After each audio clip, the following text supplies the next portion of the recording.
ఒంటరిగా ఐర్లాండ్ వెళ్తున్నానని ఎక్స్పైర్ అయిన లైసెన్స్ ఇచ్చి నా మీద పగ సాధిస్తున్నావా? అయ్యో, అది ఎక్స్పైర్ అయిన విషయం నాకు తెలియదని మాత్రం చెప్పుకో. నిజంగా తెలీదండి. లైసెన్స్ తీసుకోవడంతో సరి, ఆ తర్వాత ఒక్కసారి కూడా యూజ్ చేయలేదు. నాకు ఇచ్చే ముందు కూడా నువ్వు దాన్ని వెరిఫై చేయలేదా? లైసెన్స్ కూడా ఎక్స్పైరీ ఉంటుందని తెలీదు. నా మాట నమ్మండి. నాకు తెలీదు అనే ఒక్క మాట నేర్చుకుని ఈ లోకంలో సంతోషంగా జీవించే ఏకైక వ్యక్తి నువ్వే. నేను ఫారెన్ కి వెళ్లకుండా నువ్వు వండి పెట్టేది తింటూ నీ మొహాన్ని చూస్తూ ఇక్కడే వండిపోవాలి, అంతే కదా? ఇన్నేళ్లలో మీ మాట ఎప్పుడైనా కాదన్నానా? మీకు ఎదురు చెప్పానా? ఐర్లాండ్ కి వెళ్దామని మీరు అన్నప్పుడు వయసైన అత్తయ్య మావల్ని ఒంటరిగా వదిలి వెళ్లడం బాగోదు, మీరు మాత్రం వెళ్ళండని చెప్పింది నేనే కదా. మీరిలా మాట్లాడొచ్చా? మనం హ్యాపీగా బతకాలన్న కోరిక నాకు మాత్రం ఉండదా? తప్పకుండా ఉంటుంది. రాణి కొన్న చీర కంటే నీ చీర కాస్ట్లీగా ఉండాలి. ఆఫీస్ అయిపోయిన తర్వాత గిరిజతో కలిసి పావు బాజీ తినాలి. ఇవన్నీ నువ్వు ఎంజాయ్ చేస్తూ చెప్తుంటే నేను ఇకిలించుకుంటూ కొట్టాలి. ఇలాంటివి చాలా ఉన్నాయిలే. నేను మీకు నచ్చలేదా? నీ వల్ల నాకు నేనే నచ్చడం లేదు. చక్కని జీవితానికి వేరే అర్థం ఉంది. ఉదయం 7ంటికి అర్జెంట్ గా టిఫిన్ మెక్కి, మధ్యాహ్నం భోజనాన్ని పొద్దునే టిఫిన్ బాక్స్ లో కుక్కేసుకుని, రాత్రి కేవలం 4 చపాతీలతో రోజంతా కాలక్షేపం చేసి వారంలో వచ్చే ఒక్క ఆదివారం కోసం ఎదురు చూస్తూ జీవితంతో అయిష్టంగా బతికేమంటావు.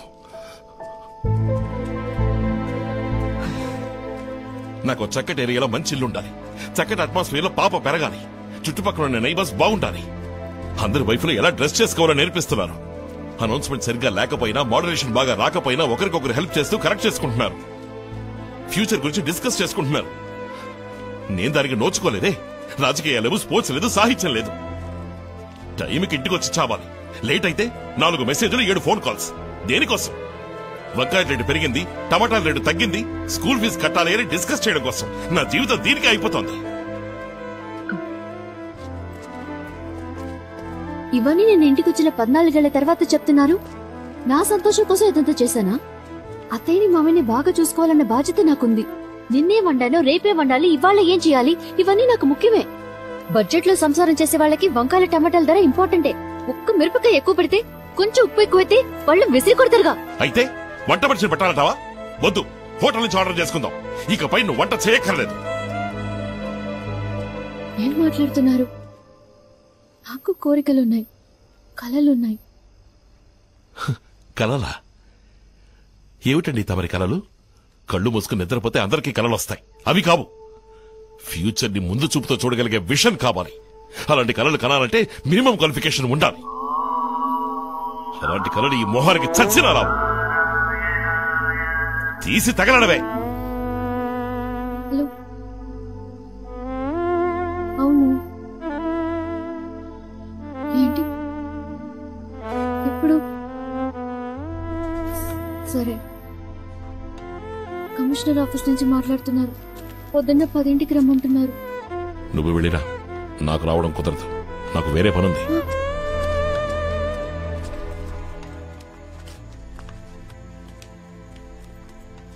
అన్నీ సాల్వ్ అయ్యాయి నాన్న, ఇంకే సమస్య లేదు. అమ్మా, మేమంతా తినేశాం. అత్తయ్య తలనొప్పిగా ఉందని పడుకుంది. టేబుల్ మీద చపాతీలు చేసి ఉంచింది, తిని పడుకోండి. అలాగే మావయ్య.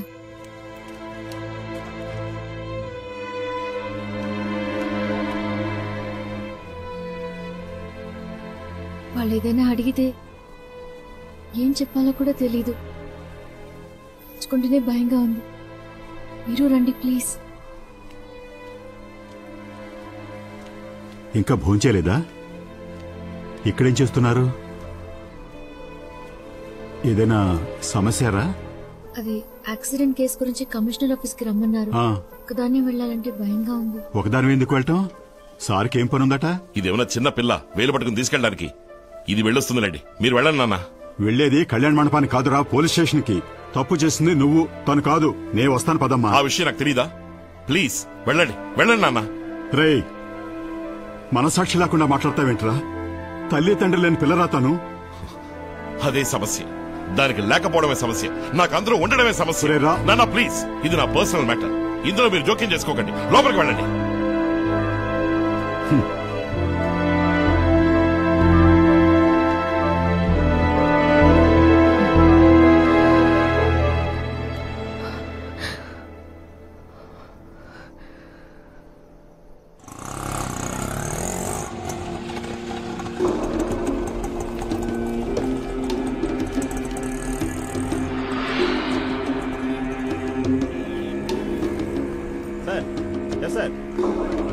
గారికి ఇన్ఫార్మ్ చేశాను సార్.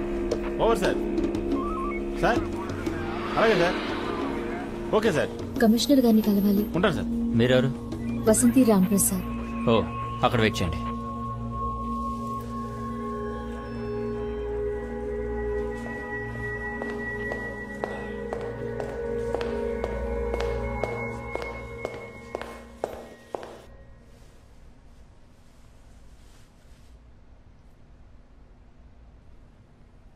ఎల్లుండి మీ ప్రోగ్రామ్ ఏంటో చెప్తారా? వర్కింగ్ డే సార్, ఆఫీస్ ఉంది.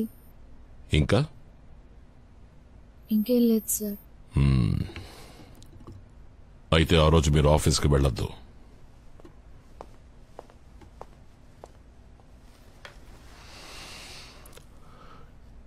డోంట్ వరీ, లీవ్ పడకుండా మేం చూసుకుంటాం. మృదుల మీ అమ్మాయేనా? అవును సార్. 2 రోజులకు ముందు స్కూల్లో జరిగిన ఫంక్షన్లో ఒక ముఖ్యమైన విఐపిని మీ అమ్మాయి మృదుల ఒక ప్రశ్న అడిగింది. దానికి ఆయన సమాధానం చెప్పడానికి బదులుగా ఈ ప్రశ్న నీకు ఎవరి మూలంగా తెలుసు అని అడిగారు. అందుకు మీ అమ్మాయి మా అమ్మ చెప్పింది అంది. ఆయన మిమ్మల్ని గౌరవించడానికి స్పెషల్ గెస్ట్గా ఇన్వైట్ చేశారు. I'm talking about the honourable president of India.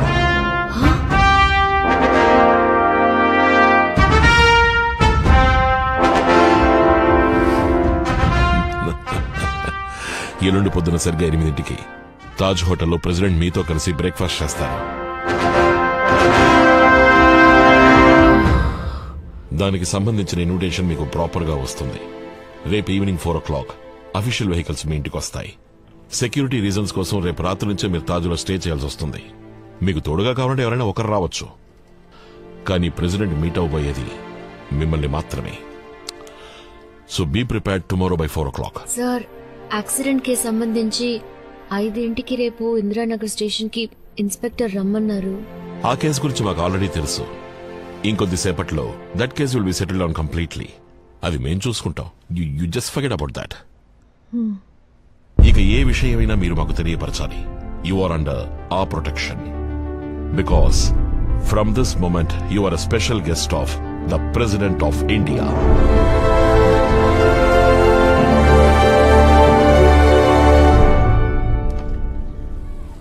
సరిగ్గా విన్నావా? పంచాయతీ ప్రెసిడెంట్ ఏమీ కాదు కదా. పంచాయతీ బోర్డు ప్రెసిడెంట్ కావాలని కమిషనర్ చెప్తారా? తెలివి తక్కువ. అయితే ప్రెసిడెంట్ మీరు అడగమనలేదా? తన స్కూల్ కి ప్రెసిడెంట్ వస్తున్న సంగతే నాకు తెలీదు. కాదే, నువ్వు మృదులకి ఏదైనా పొడుపు కథ నేర్పించుంటావు. అది అలాగే ఆయన అడిగి ఉంటుంది. పాపం వణికిపోయి ఉంటారు. ఎవరు? Indian president? నిన్ను రేయ్, ఎలాగూ ఈ మ్యాటర్ లీక్ అయిపోతుంది. టీవీ పత్రికల వాళ్ళతో ఈ వీధి నిండిపోతుంది చూడండి. ఇంటర్వ్యూ అప్పుడు నేను కూడా ఉండొచ్చుగా. నువ్వెందుకే? 40 ఏళ్లుగా టీవీనే చూస్తున్నానుగా. నేను టీవీలో కనిపించేది ఇప్పుడు. ముందు అసలు ఇంటర్వ్యూ ఇవ్వకూడదని కమిషనర్ చెప్పారు. ఒకవేళ ఇచ్చాననుకోండి, మృదు ఏమడిగిందో నాకు తెలీదే. అవును, స్కూల్ నుంచి వచ్చే టైం అయింది. మృదుల రాని. ఇదే రాష్ట్రపతి భవన్, ఆయన ఉండే చోటు. అబ్బా, సొంతిల్లంటారా అద్దిల్లంటారా? గవర్నమెంట్ ఇల్లు, అద్దె లేదు. అదెలా బావగారు? గవర్నమెంట్ క్వార్టర్స్ అన్నాక కాస్తైనా అద్దుండాలి కదా. ఇదిగో, తమరి చేతులతో టీ తాగాలనుంది. లోపలికి వెళ్ళి పెట్టండి. వెళ్ళండి. నేను స్కూల్ చదివే రోజుల్లో టూర్కి వెళ్ళినప్పుడు రాష్ట్రపతి భవన్ ని దూరం నుంచి చూశాను. లోపలికి వదలలేదు మమ్మల్ని. ఆ రాష్ట్రపతిని నువ్వు మీట్ అవుతున్నా? అవును, నీతో ఎవరు వస్తున్నారు? నేను వెళ్ళను బాబు. ఆయన ఒంటరిగా కూర్చొని టిఫిన్ తినమనండి. మీరు వెళ్ళకపోతే బ్లాక్ క్యాట్ కమాండర్స్ ని పంపిస్తారు. నిన్ను టీ పెట్టమని లోపలికి పంపించాలా? ఏదోటి వాగుతావు. దేశంలో ఉన్న మొత్తం జనాభాలో 10 మందికేనమ్మా ఈ అవకాశం దక్కుతుంది. ఈ అవకాశాన్ని వదులుకోకమ్మా. కానీ ఆ క్వశ్చన్ అది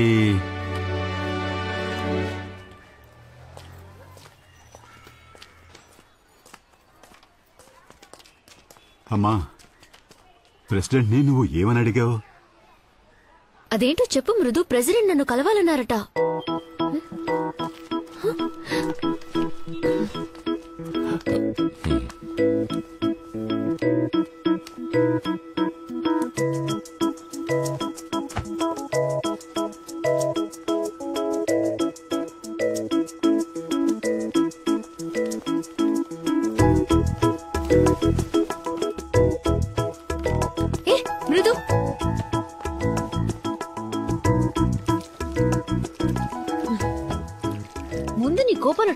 అడిగేవో చెప్పి తగలడు. సరే, నువ్వు నాతో మాట్లాడక్కర్లేదు, నేను నీతో మాట్లాడను. నువ్వు ఏం అడిగావో చెప్తే చాలు. నన్ను అడిగితే నేనా ప్రశ్న అడగలేదనేస్తాను, మృదులానే అడిగిందని ఇరికిస్తాను. అప్పుడేం చేస్తావు? నేనేం అబద్ధం చెప్పట్లేదు. ఈ క్వశ్చన్ మా అమ్మదే, నేను ఖచ్చితంగా ప్రూవ్ చేయగలను. సరే, కాంప్రమైజ్ అయిపోదాం. నేను ప్రెసిడెంట్ తో మాట్లాడి ఐర్లాండ్కి వెళ్ళడానికి ఏర్పాటు చేస్తాను. నువ్వేం అడిగావో చెప్పవే. 13 ఏళ్ళు అవుతోంది, జడేసుకోవడం చేత కాదు, యూనిఫామ్ ఆయన చేసుకోవడం రాదు. అమ్మ బొమ్మను వస్తావు కదా, ఆయన బాక్స్ ని మూతి మీద రాస్తాందా? నా కడుపుని చెడబుట్టావు కదే.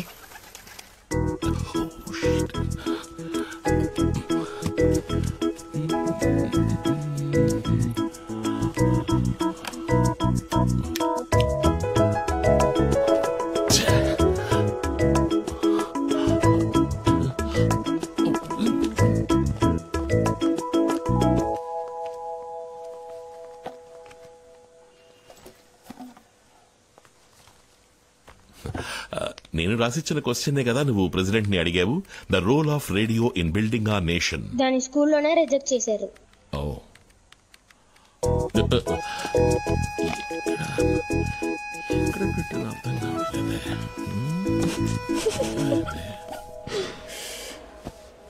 ఇది చూడండి.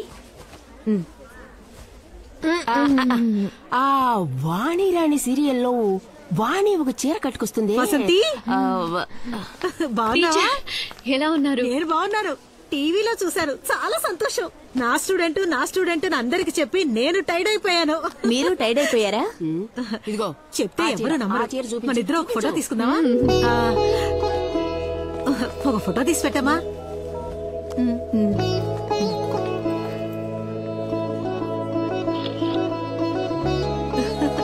Thank you. ఎవరనుకున్నావు? నా కోడలు. మీరు వసంతి మేడం కదూ? అవును మ్యామ్, మీతో కలిసి మేము కూడా ఒక ఫోటో తీసుకోవచ్చా ప్లీజ్? థ్యాంక్స్. హే దీపా, ఇట్లా వెళ్ళు. నా కోడలు. Congrats ma'am. మీ డాటర్ ఏమడిగారు? ఫోటో చూపించు. అది సస్పెన్స్, సెక్యూరిటీ రీజన్స్. ఎవరేవిడ గంట సేపటి నుంచి ఉన్న చీరలని కింద పడేసి ఫోటోలు తీసుకుంటోంది?